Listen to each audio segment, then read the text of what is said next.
How we doing today, people? It's your boy Bry. We are coming at you live from the compound, and we have something on deck today that says we have to do a little maintenance. And what I mean by that is we have some things around the compound, around the house that maybe you, the DIYer, also have.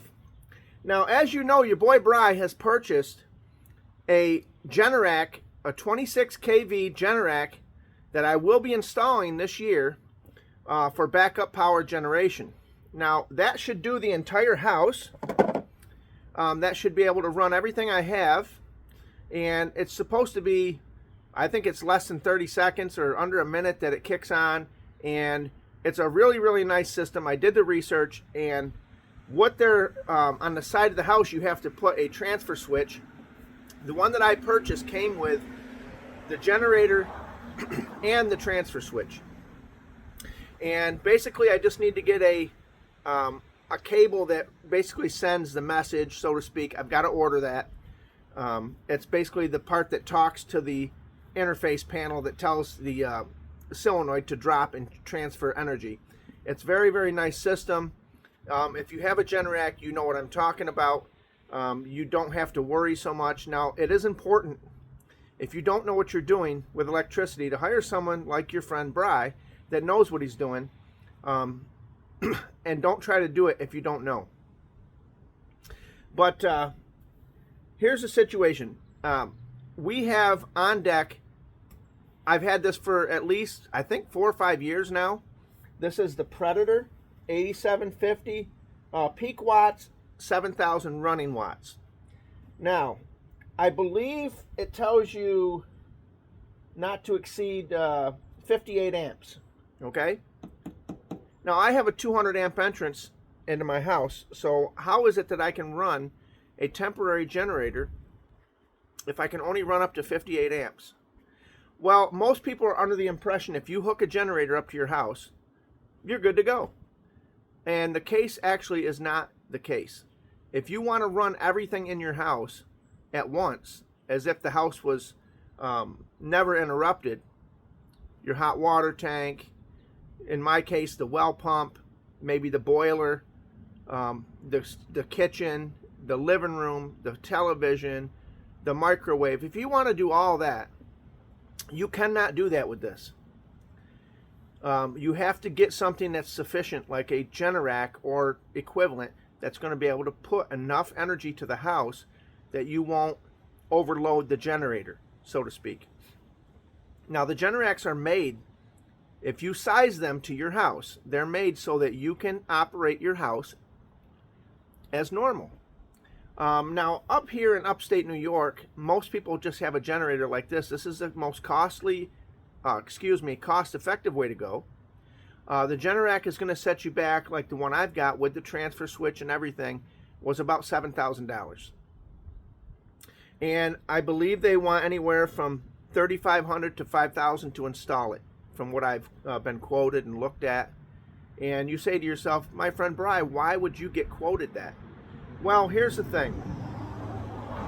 I like to know how much I'm saving myself, so that later on when someone says, hey, how much did you spend on that? I can give them the true breakdown to say, well, now if you buy this and have someone install it, here's what it is. But if you buy it and do it yourself, or if you have the ability, or have someone like your friend Bry come help you, you'll kind of know the benefit to having a person in your life like that that can say, I'm in your corner, and I'm here to make sure that you, the DIYer, you, the family member, or you, the friend, is taken care of. But a situation like this is a situation that says this is good emergency power, and you say to yourself, my friend Bry, anytime you're out of power, it's an emergency.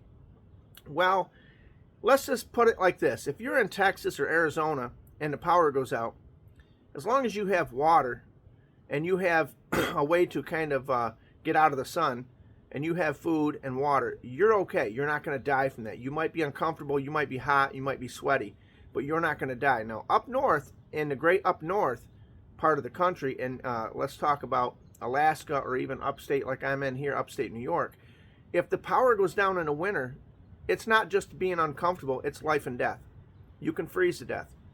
Not only that, in the South, if the power goes out, your pipes ain't going to freeze and burst inside the walls and create a huge problem for you down the road. Like I said, you may be uncomfortable, you may not like it, but at the end of the day, it's not life-threatening, and it's not going to destroy your house and campers and property to the point that all the pipes in your walls have burst.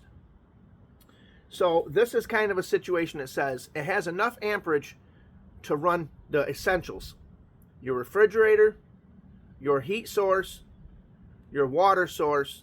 And if you live in the city, if you're in the city, you don't need to worry about water that's already has pressure to it. But if you have a well, and if you have heat, the priority in this order would be to make sure you have heat in the house.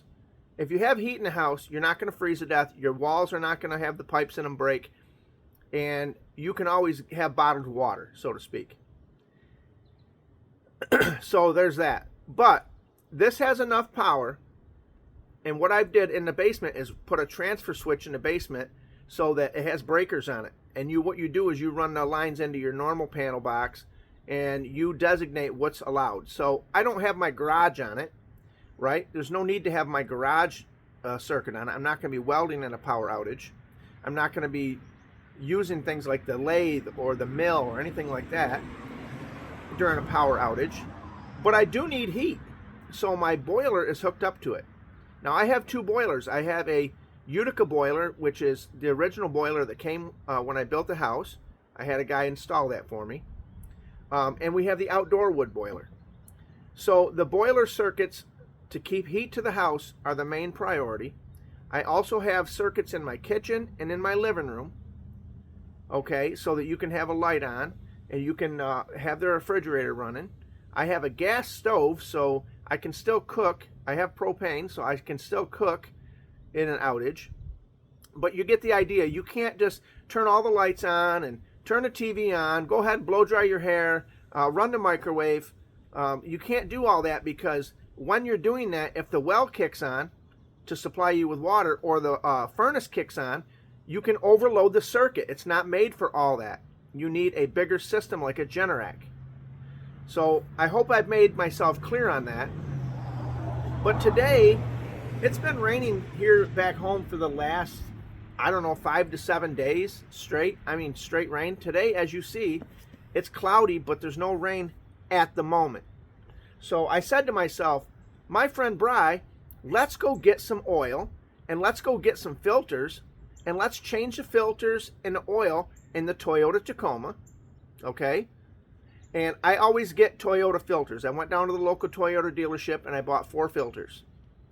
And with the filters, he always gives me the little gaskets for the plug on the oil pan. But I said, let's do the oil in that. Let's go around the property and let's get all the maintenance done on those small engines, so to speak. We just did the excavator the other day.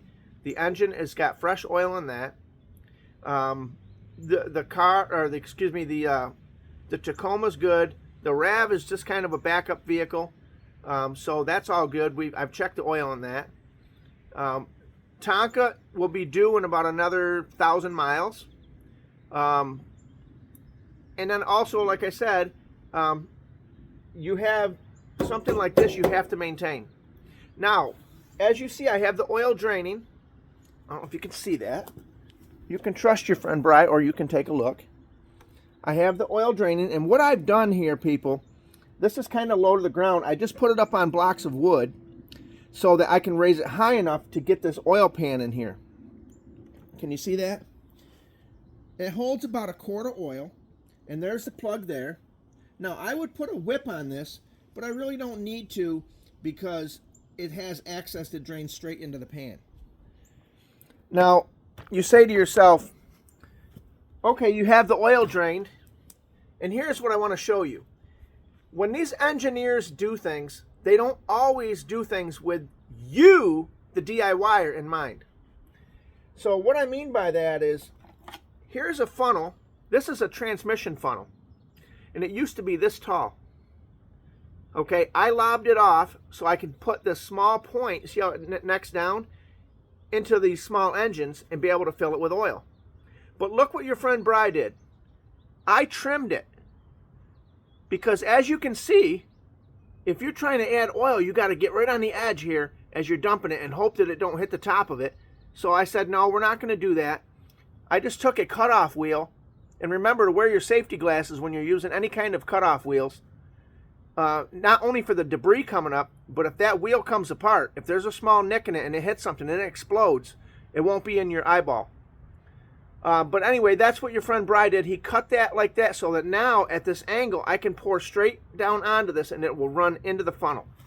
And that's kind of what we're going to do when we fill that up. And I also wanted to show you here on these dipsticks, let's get a little closer so you can see. I don't know if you can see the, it's got like some marks on the dipstick, right?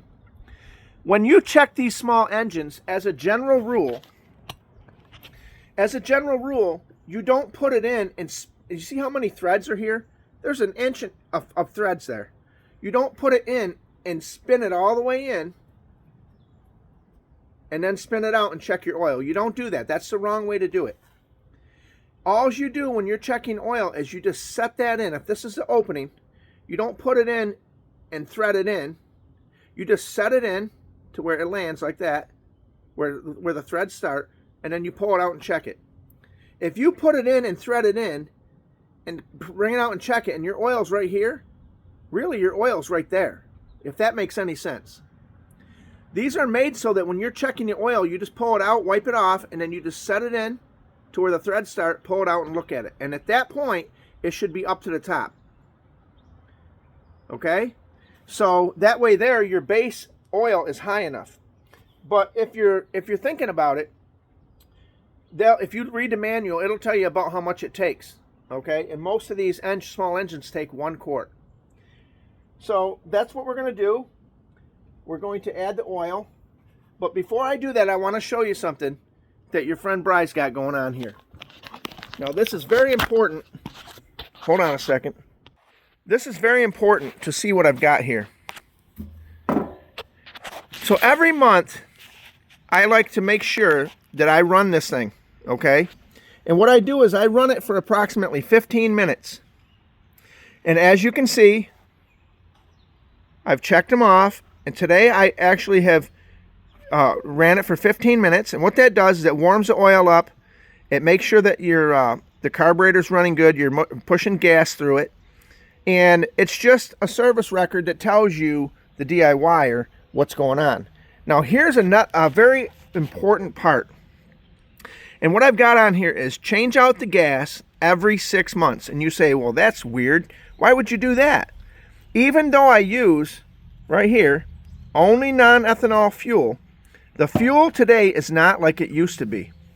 And you have to get rid of it, or you will go to use that thing. Let's say it's a year and a half before you got to use it. And you go to use it, your carburetor will be inoperable. It will all be gummed up. You won't be able to use it. And in that emergency, you're not going to be able to go down and get a carburetor on it that quick. The other thing is, I note on here when the last time I changed the fuel was in January. So in July, I will know if I use this or not. I will drain this fuel, and it holds about 5 gallons. And what I do with it is I don't just necessarily throw it out. I will actually put it in something that will actually be using it, like the weed eater or the anything else that we're using every week, so to speak. We can burn it up like that before it goes bad. And the other thing is I always put on here when I change the oil. And you say, well, why do you have this down here, my friend Bry? Well, let's just say next week this generator needs to be put in service and we run it. You want to keep track, because after every 8 hours, you want to change the oil again.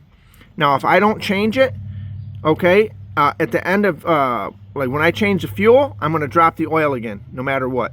Because oil sometimes can get moisture in it and so forth. But what I like to do is, let's say I run it for 3 hours. I'll put the date and I'll put how many hours it was ran. That way I know the next time if I got to run it again, I'll put it up here again. I'll ran it this date and this many hours. When it hits 8 hours, I'll change the oil. Okay? Even if, let's say, for example, in the middle of running it, you got to run it for 3 days straight. You should have oil on hand so that you can drop it, shut it down after 8 hours, and then drain the oil, let the engine cool down, put the oil back in it, and then put it back and get some more power going. Now, your refrigerator and your furnace and all that can handle waiting a half hour to an hour. You're not going to freeze to death. You're not going to go wild and go crazy over an hour with no power. But that is just general basics that I like to do here at the compound. I like to make sure that my equipment's running good because, you know, you pay the long limousine dollar. This was, I think I bought this like 5-6 years ago, 4 or 5 years ago, at least 5 years ago. And it was, I want to say, at the time, it was around $700. Now these things are $900, almost $1,000. So you want to protect, even for $700 or $600, you want to protect your investment. You don't want to have take your money and just flush it down the toilet, so to speak. But at the end of the day, let me set you back up here a minute. At the end of the day, these are things that you need to take care of as a DIYer. You can't just sit back and say, it'll take care of itself. It won't. There's an old saying, if you don't make time for maintenance, your machine will go ahead and schedule it for you. And what that means is, when it breaks down, you have to fix it. And your machine will not run forever if you do not take care of it. I don't care if it's a weed eater, if it's a generator, if it's an excavator, if it's a car, you have to do the maintenance. And what you really want to do, and even if you don't know how to do the maintenance, you need to find yourself a person you, the DIYer, can trust and say, let me either learn and know how to do it or find someone that I trust. And believe me, it's hard to find somebody that really does it and does it right. Because if you find someone that'll do it begrudgingly or just, oh, they have to do it, they're not going to take the time to do it the way you, the DIYer, would want it done. So at the end of the day, this is a video that says, take care of your equipment, it'll take care of you, okay? And make sure, you know, here's the thing. You don't have to go buy Mobil 1, okay? Hold on a second. Let me show you this. You see this, people? This is Walmart oil. Well, Walmart doesn't have people out there building oil out of the back room. They're acting as a intermediate and they're putting their name on it. But they have had laboratory tests, do studies on these oils. They have to meet a certain UL Underwriter Laboratories quality. They have to have some quality, right? Now you say to yourself, well, that's junk oil. Well, I've been using this oil for a long time, and all my equipment seems to run just fine. Now, what I won't do is I won't use conventional oil. I like to use full synthetic. And what that does for you, people, is it says at the end of its life cycle, at 8 hours or in a vehicle, I change my oil every 3,000. And you know, here's another thing I want to touch on. A lot of these car manufacturers are saying now, hey, you can go 7,500 miles. You can go 10,000 miles on your oil. If you think that they aren't doing that just so that your engine actually breaks down quicker, then you literally have stones up in your head. You've got rocks up there. They are not going to tell you something so that you benefit from it, so to speak. And here's the other thing. A lot of the reason why they're saying you can go 7,500, you can go 10,000 miles on an oil change is because they don't worship a creator or a God. What they worship is the earth. And what I mean by that is a lot of these policies are driven by environmentalists and crazy people that literally think that you're destroying the earth. And here's the thing. They want everybody in America to cut back and to do all these things, but yet the rest of the world is not doing anything. They're not doing anything like that to be good to the environment or whatever. So all the things you're doing, which are positive, right? You're recycling the old containers. You're taking the oil. You're not dumping it in the woods. You're taking it down. They're recapturing it. You're doing what you can, but at the end of the day, you have to remember these people that worship the earth, that think that the earth is more important than humans, that think that along these lines, they want you to take it on the chin. And what I mean by that is, if they can double your intervals and make you go to 7,500 or 10,000 miles, they don't care if your engine breaks down or the bearings break down prematurely and you need another vehicle. They don't care about that. What they do care about is no oil. No more oil. We don't need no more oil. Everything on the planet runs on oil pretty much. Anything plastic is made from oil. Just look around you. So I would just like to say this. If you want to go 7,500 miles just to be a cheapskate, or you say to yourself, it's okay, they said I can do it now, that's on you. Okay? When your equipment breaks down, don't cry about it. Call them up and tell them that 7,500 miles was the right thing to do. Because here's the other thing I want to tell you. Oil has what's called lubricity.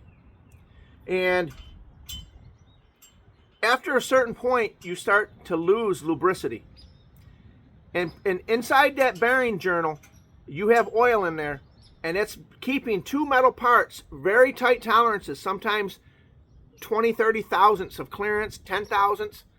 Okay, if you start to break down that lubricity and it no longer is really lubricating like it should, and it pushes through that light oil and it scuffs the bearing or scuffs the housing or scuffs the crank, it doesn't take too many times of that before you have metal in the system and you have tolerances that are no longer any good, and pretty soon you have a bad engine. So you do the math and you think what you'd rather do, replace engines, or would you rather just change your oil? And a lot of people say, oh, well, 3,000 is way too soon. That's up to you. Up to me, I do it every 3,000. Now, if it's 3,200, if it's 3,400, I mean, I'm calling that 3,000. But I try to keep it right around 3,000. And like I said, here's the other thing. If you've got a vehicle that's over 100,000 miles and you say to yourself, it never leaked oil before, I ain't got to check it, only change the oil every 3,000 or 5,000, whatever you're going to do. Remember, as that oil loses lubricity and it breaks down, it can be more watery, so to speak, and it can actually, it's supposed to be coating the cylinder walls, it can actually burn off. They call that flashing off. And you can lose a quart of oil real fast within a week. So I tell everybody, if you've got a vehicle and you don't have extra money to go out and buy a new vehicle every time you turn around, what you need to do or should do is once a week, no matter what, pop the hood on your car and check the oil levels. Adding a quart of oil here and there will save you an engine. Now you let that go for 2-3 weeks and pretty soon you're down to the point where that engine light's flickering. It's already too late. You've got damage in your engine. I promise you that.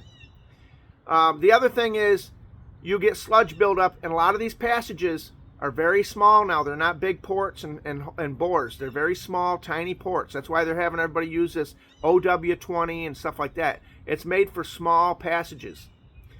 But here's the thing. At the end of the day, you, the DIYer, have to decide what you're going to do. And you don't have to listen to your friend Bry. Because at the end of the day, your friend Bry's not a bad guy. And he's trying to look out for you. But if you want to look the other way, that's on you. But I'm going to go ahead and change my oil. And like I said, in the vehicles, it's 3,000. In the small engines, 8 to... now, I just got a tamper, and it says after the first oil change should be 8 hours. After that, every 25 hours. I will not be changing the oil every 25 hours. It's 1 quart, people. I'll be changing it every 8 hours of operation. I know the manual says 25 hours. I don't care. It's these environmentalists that have upped these quotas. Okay, back in the day, we had engines. We'd buy a car with 100,000 miles on it and just change the oil regularly, and we'd get 200,000 or 300,000 on it. You are not going to be able to do that if you up these intervals. Well, I've said enough about that.